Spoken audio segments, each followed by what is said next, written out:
Hello everyone, मैं हूं कामरान चौधरी और आप देख रहे हैं chemistry with Kamran. Concepts of chemistry के आज के लेक्चर में हम एक बहुत ही इंपॉर्टेंट सा क्वेश्चन डिस्कस करने जा रहे हैं जो कि अक्सर पेपर्स में आ जाता है। यहाँ वो क्वेश्चन क्या है? वो क्वेश्चन ये है कि how much heavier is the hydrogen atom as compared to an electron.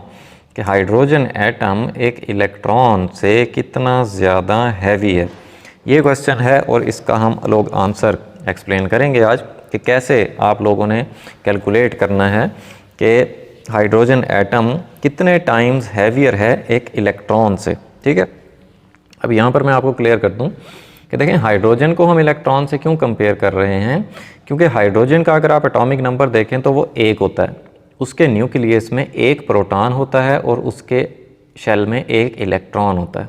ठीक है, तो बेसिकली हम लोग कंपेयर क्या कर रहे हैं? हम लोग कंपेयर ये कर रहे हैं कि हाइड्रोजन के न्यूक्लियस में पाया जाने वाला प्रोटॉन जो है वो बेसिकली कितना हैवियर है एक इलेक्ट्रॉन से। ठीक है, क्योंकि हाइड्रोजन एटम के न्यूक्लियस में सिर्फ 1 ही प्रोटॉन होता है। सो उसके लिए आपने करना क्या है? सबसे पहले आपको मास ऑफ हाइड्रोजन एटम पता होना चाहिए। ठीक है, ये आपको ज़बानी याद होना चाहिए, जो कि होता है 1.67 टाइम्स 10 पावर -27 kg। ठीक है, इसी तरह से आपको पता होना चाहिए मास ऑफ इलेक्ट्रॉन।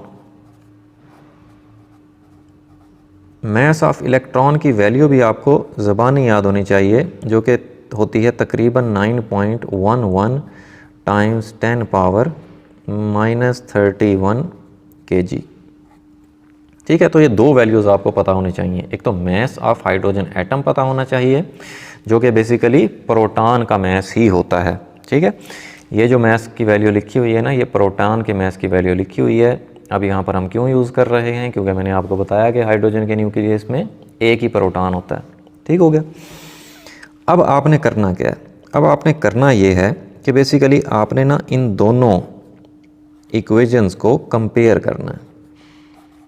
अब मास ऑफ हाइड्रोजन एटम क्योंकि ज़्यादा है, नज़र आ रहा है आपको? ठीक है, तो उसको हम लोग न्यूमरेटर में लिख लेंगे और डिनोमिनेटर में आ जाएगा मास ऑफ इलेक्ट्रॉन, क्योंकि जो मास ऑफ इलेक्ट्रॉन है उसकी वैल्यू कम है।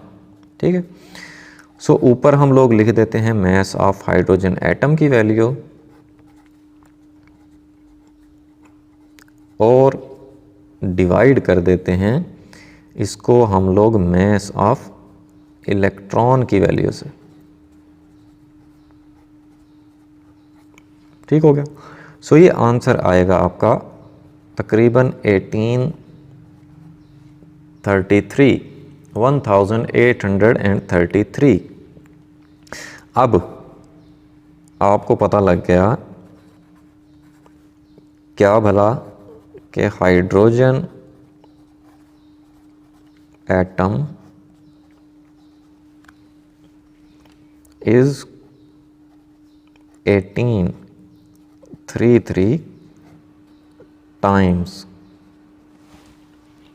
हैवियर देन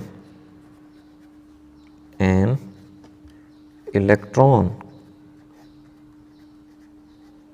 ठीक है, कि हाइड्रोजन एटम एक इलेक्ट्रॉन से 1833 मीन्स के 1833 टाइम्स हैवियर होता है।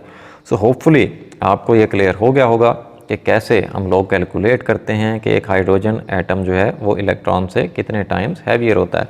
फिर भी अगर आप लोगों का कोई क्वेश्चन है, माइंड में कोई भी कन्फ्यूजन है, देन आप नीचे कमेंट सेक्शन में मुझसे पूछ सकते हैं या मुझे पर्सनल ईमेल भी कर सकते हैं।